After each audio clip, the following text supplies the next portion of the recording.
But I learned so much about myself, AD, and it kind of got scary, you know? I think my thing is, like, I should have said it. like, I feel kind of like a sacrifice. Like, you learned so much about yourself. Yeah, and, like, I get that. Used me to, like, do it. So, this was my first time watching Love is Blind. I didn't watch the previous seasons. I knew kind of what the show was about. But because this just made so much noise, I was like, all right, let me check this season out. Whoo! A lot to unpack, but I'm not going to take a whole bunch of time to unpack it. I definitely understand and see both sides. And before y'all get to booing me, let me explain why I say I see both sides. Let's start with him because he's easier.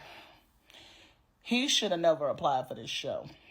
I don't know if he applied to this show because he wanted to be popular or whatever. I don't know what his intentions were. But this is season 6. You know what the show is. And you know what the expectations were. You were not ready. So you should have not applied to a show called Ready to Love. That shit makes sense, right? It's kind of like when married people are not divorced, but they want to be in the single people's pool. Get out. This is not for you. There are other places for you, but this ain't it. So then I look at the relationship he had with his father and his mother, and even though they were married, I mean, the fact that you took that boy with you when you was out here doing some crazy stuff. Oh, Lord. Black man. I ain't even got nothing else to say about that because that right there is it's enough to speak on its own.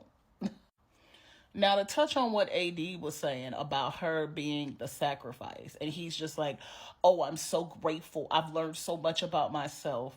I'm definitely a better person because of you. And she hit the nail on the head. She said, I feel like I'm the sacrifice because, now you're going to go on and you're going to give the best version of you to the next person or whoever. And I was the one that you used. There's so much truth in that. And that was so triggering for me on a personal note. That was so triggering for me. And I'll speak on it. I'll definitely speak on it. To bring your genuine self to a person and you care about them and you love them for who they are. And then you get to the end and what they're saying, they're like, okay, I'm not ready for this, but I am ready for this. So you want me to just hang around until you get yourself together with no type of form of commitment or anything like that so you can work through your stuff? No, that's not fair. That's not fair. And certain black men have done this a lot. They will meet a great woman and they will use her. They will use her and then they'll do whatever else they want to do. And the only thing they tell that black woman is, oh, that you are such a great woman. Thank you so much. Yo, fuck you. Fuck you and your gaslighting self. Because at the end of the day, that person was good to you because they loved you. That person was good to you.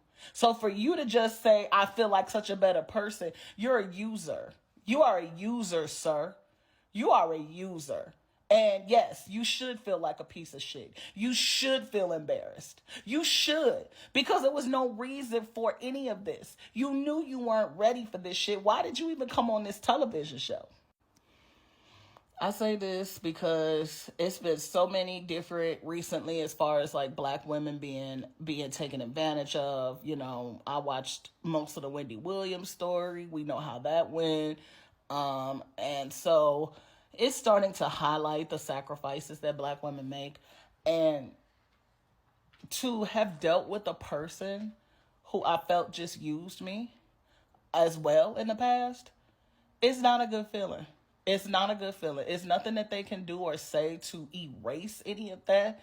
But you used me because you wanted to get a different life, because you wanted to get a better life. You wanted to start over. So you used me. You used me. And then you go around and present yourself as a totally different person to other people. making it seem like, oh, you got this and you got that. When in actual reality, the only reason why you are where you are is because of a black woman. And then deep down inside, you really only half-ass like black women because of the fucked up relationships with your mothers. But we're good enough to be used. We're good enough to sign for shit because your credit is fucked up. We're good enough for you all to live in our homes. We're good enough for you all to fuck on. We're good enough for you all to have children by. But we're not good enough to actually make a wife because you're not ready. But you're ready for everything else. You're ready for everything else. And then you go out into the world and present yourself to another ethnicity as you're something that you're not. And then the second we say something about it, we're angry or we're bitter. Yeah, stop it. Or you go, oh, it was my father. You listen. Our experiences are our experiences. No one's saying that our parents did us right. But after a certain age, we got to take accountability and responsibility and realize that maybe we're just not quality people. And maybe we need to go back to the drawing board to actually be a better human being. Because this type of stuff, unfortunately, happens all the time. And black women are supposed to sit up here and be quiet about it.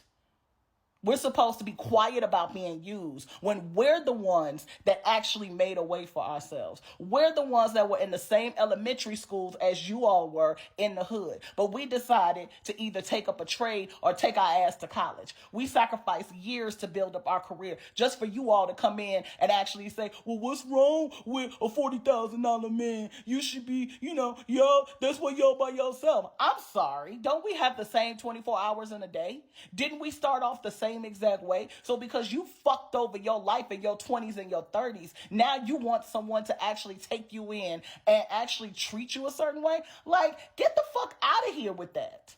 Get the fuck out of here with that. Like, I need black men to start coming more to the table than just a mediocre ass job, a low credit score, and some, that's it. That's all y'all coming with.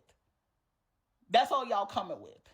And they got the nerve to tell us, I want a woman that's going to hold me down and 50-50. If you don't get that dumbass shit, child, like I said, black men have come with mental problems, emotional problems, mommy problems, daddy problems, commitment problems. We're supposed to take on all of that. And then got the nerve to say that they want us to share. It's the audacity for me. Great show. That young lady, I wish her the best. I know she's gonna find someone. I hope that man learns from this. And in my Tyra Banks voice, learn from this. I really do. Because what happened with them is what happens every day with black men and black women. Get it the fuck together.